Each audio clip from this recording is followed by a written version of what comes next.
RJD के जो उप मुख्यमंत्री हुए थे किए तो कुछ नहीं, लेकिन सभी चीज़ में इस तरह से बोलते हैं कि हम ही मुख्यमंत्री थे, हम ही सब काम करा दिए, हम ही सबको नौकरी दे दिए। ले बोलने के लिए तो आपको पूछिएगा तो आपको मानसी हरदी चौगड़ा पर भी बोल देगा कि हम ही कराए। बड़ा बड़ा कई बार होर्डिंग भी लग गया, उस समय जन्मों नहीं हुआ था। लोग तो कहते हैं कि झूठा है, ये फालतू का लगा रहा है, लेकिन निर्लज को तो समझाना बहुत मुश्किल है। इज्जतदार को न समझाइएगा तो जिसको पैसा है तो कहीं होर्डिंग लगा देगा, कहेगा कि हम देखो, उसका समर्थन कहेगा देखो हमारा बाबू ही कर दिया। तो यहाँ से एमपी कौन है? सिमरी बख्तियारपुर का एमएलए है, उसको समझे में नहीं आता है, कराएगा। यहाँ का भी एमएलए बोल देता है कि हम 1962 में चिट्ठी लिखे थे, यहाँ का भी एमएलए बोलता है जी। तो उन लोग को, यहाँ के एमएलए तो आपकी ही एनडीए के हैं, किसी का हो तो समझदारी की कमी है। एमएलए को होश नहीं रहता हम क्या बोलते हैं कि नहीं बोलते हैं। जो भारत सरकार की योजना है उसमें उसका क्या योगदान हो सकता है? बिल्कुल कि हम गए, नरेंद्र मोदी जी हेलीकॉप्टर से जा रहे थे, यहीं से प्रणाम कर लिए कि हवाई अड्डा हो जाए, वही चलाने लगेगा कि हम हेलीकॉप्टर से जा रहे थे, हम यहीं से कह दिए।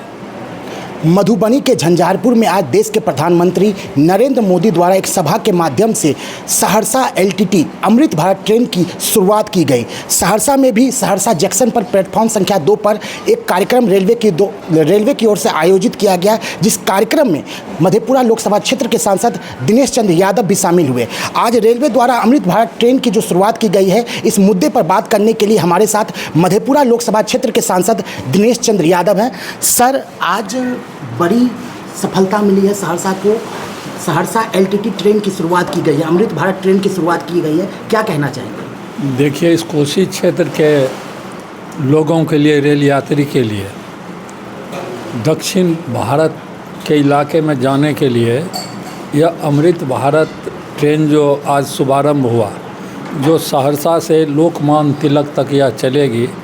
फ़िलहाल तो यह साप्ताहिक ट्रेन है, लेकिन इधर के सर्वहारा लोग, क्योंकि इसमें स्लीपर है, जनरल बोगी है और इसका किराया 500 कुछ रुपया है यहाँ से लोकमान्य तिलक तक। तो 1100 रुपया किसी के पास हो तो सीधे ट्रेन से जाएंगे वहाँ से गरीब लोग यहाँ आ जाएंगे।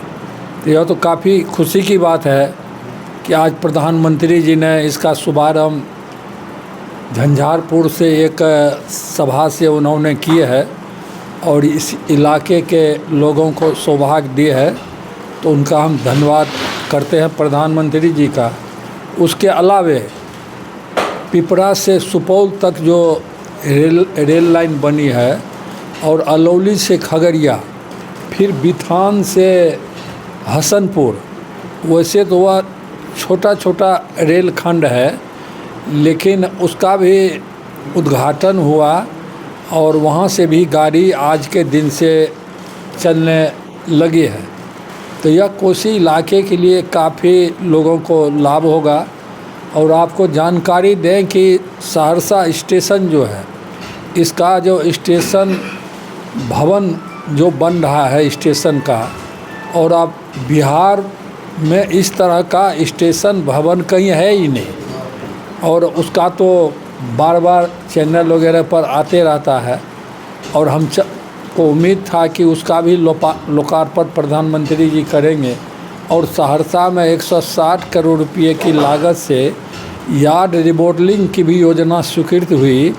हमको लगता था कि उसका भी शिलान्यास माननीय प्रधानमंत्री जी करेंगे, लेकिन किसी कारणवश नहीं हुआ होगा। आगे वह भी कार्यक्रम आएगा और आपको यह जानकर खुशी होगी, यदि यार्ड रिमॉडलिंग का काम पूरा हो जाएगा तो अभी तो मान लें कि बम्बई तक की गाड़ी हो गई, और पहले से तो जा रही यहाँ से कलकत्ता, सहरसा से रांची, सहरसा से दिल्ली, सहरसा से अमृतसर।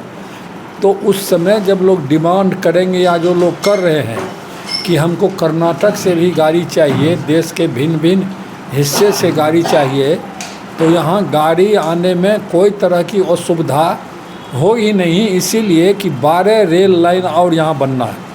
और सहरसा में एक वाशिंग पिट था, और अब दूसरा वॉशिंग पिट भी करीब करीब बन गया है। और अब पता लगाइएगा तो इस इलाके में कहीं 2 वॉशिंग पिट एक जगह पर है ही नहीं। यहाँ तो 2 वॉशिंग पिट का भी निर्माण हो गया, रेल लाइन भी का भी निर्माण हो रहा है, और परमिनिया से बैजनाथपुर तक बाईपास का भी सर्वे हो रहा है, सो उसका भी निर्माण होगा। तो सहरसा स्टेशन बिल्कुल तरह से खुल जाएगा। जिस दिशा से भी गाड़ी हम लोग देंगे आसानी से यहाँ आएगा, यहाँ से जाने लगेगा। सर, सहरसा को लेकर, सहरसा रेलवे स्टेशन को लेकर या मधेपुरा रेलवे स्टेशन को लेकर आप लगातार रेल मंत्री से मिलते रहे हैं। आगे की क्या परियोजनाएं हैं जो सहरसा को आने वाली हैं, जिसके लिए आप प्रयासरत हैं? सहरसा को तो आने के लिए यार रिमॉडलिंग प्रॉब्लम होता था कि लंबी दूरी की जब हम बात करते थे तो रेल के पदाधिकारी कहते थे कि हम जो गाड़ी लाएंगे उसको गाड़ी खड़ा करने के लिए स्टे लाइन नहीं है। मतलब कोई गाड़ी आएगी साफ़ सफाई के बाद, अब 5 घंटा के बाद उसको खुलना है, तो उस गाड़ी को हम खड़ा कहाँ करेंगे। और उसी का नतीजा हुआ कि जो गाड़ी आती है, किसी को ललितग्राम भेजा जा रहा है, किसी को पूर्णिया कोट भेजा जा रहा है, सब जगह यहाँ गाड़ी रखने की व्यवस्था नहीं है।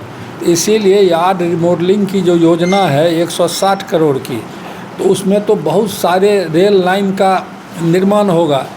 तो जो भी गाड़ी आएगी उसको रुकना पड़ेगा 5 घंटा, 6 घंटा, 8 घंटा, 10 घंटा, तो उसको पर्याप्त लाइन उसको उपलब्ध हो जाएगा।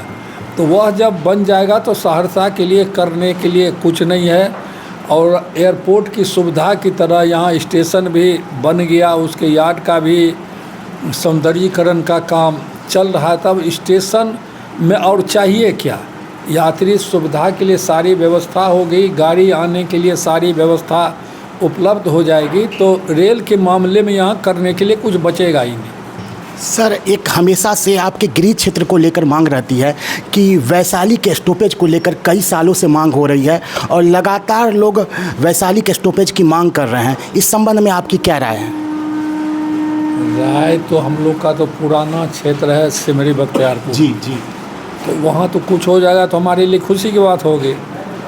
लेकिन मानसी में जो हम राजधानी का स्टॉपेज कराए तो बहुत लोग अपने से अपना पेट थपथपाने लगे। उनको यह भी नहीं हुआ कि भाई जिनने कराया उसको थैंक्स भी करें, धन्यवाद भी दें। जो नरेंद्र मोदी को चिट्ठी पिछले टेन्योर में लिखे थे कि खगड़िया में स्टॉपेज हो, और इधर के भी लोग लिखे थे कि खगड़िया में स्टॉपेज हो, हम तो स्टॉपेज मानसी में कराए, तो सब कहा कि हम कराए हम कराए हम कराए। उन लोग का भी तो जवाबदेही है, वैसे तो कराना हम ही को है। हम तो बहुत इंतज़ार किए, देखेंगे कि अब उसमें क्या हो सकता है। सर, एक और आपका ड्रीम प्रोजेक्ट है मानसी से लेकर हरदी चौघारा तक, उस सड़क को लेकर आपका क्या कहना है? कब तक वो सड़क पूरा हो जाएगा और कितना लोगों के लिए वो फ़ायदेमंद होगा?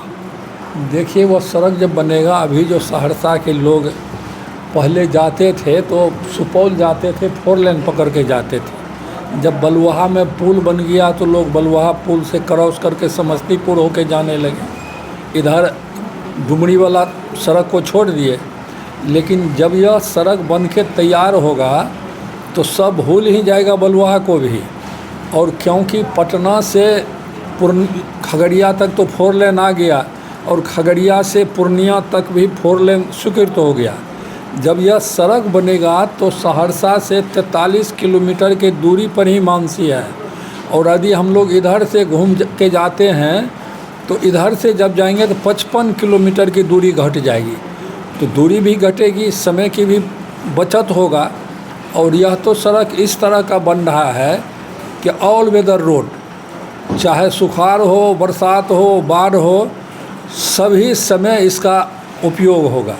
यह सड़क मानसी से हरदी चौघरा तक 95 किलोमीटर लगभग है, उससे थोड़ा कम, और इसकी स्वीकृति कराए थे स्टेट हाईवे में। और चूँकि हुआ कि इसका निर्माण कैसे होगा, तो मानसी से सिमरी बख्तियारपुर तक में ही 567 करोड़ रुपया लगने लगा। तो हुआ कि पहले चरण में मानसी से सिमरी बख्तियारपुर तक यह काम हो, और वह काम इसीलिए भी महत्वपूर्ण है कि दुरू इलाके में वह सड़क है। आप धनसर के बाद बदला बांध तक जाइएगा तो कई की नदी उस क्षेत्र से गुजरती है। सड़क नाम का तो कोई चीज़ नहीं है। और कोसी बाढ़ के समय में तो नाव का ही एक सहारा होता था। इसी सब को देखते हुए सड़क भी स्वीकृत कराए थे। और पहले चलन में मानसी से अब सिमरी बख्तियारपुर तक उसका काम हो रहा है। और हम समझते हैं कि 2-3 महीने के अंदर सिमरी बख्तियारपुर से धनसर तक का सभी काम पूरा हो जाएगा। और फिर बदला से लेके वहाँ खुटिया बाज़ार जो मानसी तक है उसका भी सड़क लगभग पूरा हो गया। तो दोनों का उद्घाटन हो जाएगा समय से पूर्व, जो टारगेट है उससे पूर्व। लेकिन बीच का जो भाग है जिसमें पुल का काम पूरे गति से चल रहा है, तो अभी कह रहे हैं बिहार राज्य रोड विकास निगम के पदाधिकारी कि जो टारगेट हमको है उससे पहले ही इसको हम पूरा करेंगे। तो जब वह पूरा हो जाएगा तो उस इलाके के लिए तो चतुर्दिक विकास हो जाएगा। सोचा भी नहीं था उस इलाके का लोग तो जन्म होता था, बड़ा होता था, मरता था, सोचता था कि हम लोग का नियत इसी पानी में मरने के लिए जन्म हुआ। सड़क आर तो हम देख नहीं सकते। लेकिन अब उन सभी लोगों को खुशी होगी जो मर भी गए हैं उनको भी, कि हमारे इलाके से ऐसा सड़क एमपी साहब ने बनवाया जिसका कोई जवाब नहीं है और काफ़ी लोग को उससे लाभ होगी। सर, लास्ट और आखिरी सवाल यह है कि विधानसभा चुनाव आने वाला है। विधानसभा चुनाव से पूर्व सहरसा, सिमरी बख्तियारपुर या मधेपुरा में क्रेडिट वार का कहानी शुरू हो चुका है। सिमरी बख्तियारपुर की बात करें तो वहाँ डेंगराही पुल से लेकर सिमरी बख्तियारपुर अमृत भारत स्टेशन को लेकर भी क्रेडिट चल रहा है। हर कोई कह रहा है हमने बनवाया है, हमने बनवाया। इस पूरे राजनीतिक घटनाक्रम को आप कैसे देखते हैं? देखिए, ये सब तो चलेगा, ये सब चलेगा। इस सब पर चलने में आप लोग का भी कम योगदान नहीं है। और जितना चैनल वगैरह चल गया जी, और आप उस तरह के आदमी नहीं हैं, लेकिन बहुत सारे लोग हैं जिसको नाश्ता करा देगा तो उसका कह देगा कि यहाँ 20 स्तरीय व्यवस्था सिमरी बख्तियारपुर में होने जा रहा है। तरह तरह की बात चला देगा। जब हम पहली बार 1990 में विधायक हुए थे सिमरी बख्तियारपुर से, तो उसी समय में इस बात को बढ़ाए थे कि डेंगराही में पुल का निर्माण होना चाहिए। उस पर सतत प्रयास चलते रहा।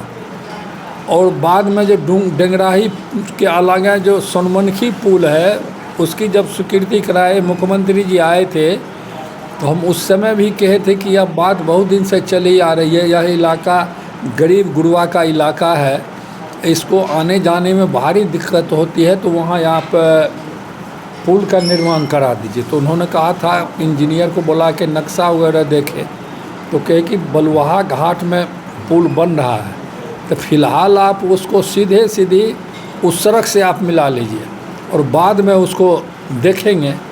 तो बाद में तो फिर उसकी स्वीकृति माननीय मुख्यमंत्री जी ने उसकी स्वीकृति दी। कई अवसर पर उनसे आग्रह किए थे, लेकिन आप जानते हैं कि आरजेडी के जो उप मुख्यमंत्री हुए थे, किए तो कुछ नहीं, लेकिन सभी चीज़ में इस तरह से बोलते हैं कि हम ही मुख्यमंत्री थे, हम ही सब काम करा दिए, हम ही सबको नौकरी दे दिए। तो इसीलिए बोल रहे हैं। बोलने के लिए तो आपको पूछिएगा तो आपको मानसी हरदी चौगड़ा पर भी बोल देगा कि हम ही कराए। बड़ा कई बार होर्डिंग भी लग गया। उस समय जन्मों नहीं हुआ था। उस समय में वो वहाँ से नहीं एमएलए थे नहीं एमपी थे, जिस समय में उसकी स्वीकृति हम कराए थे। लेकिन होर्डिंग तो लगा देता है कि वर्तमान समय में वहाँ एमपी हुआ, वर्तमान समय में एमएलए यहाँ हो गया।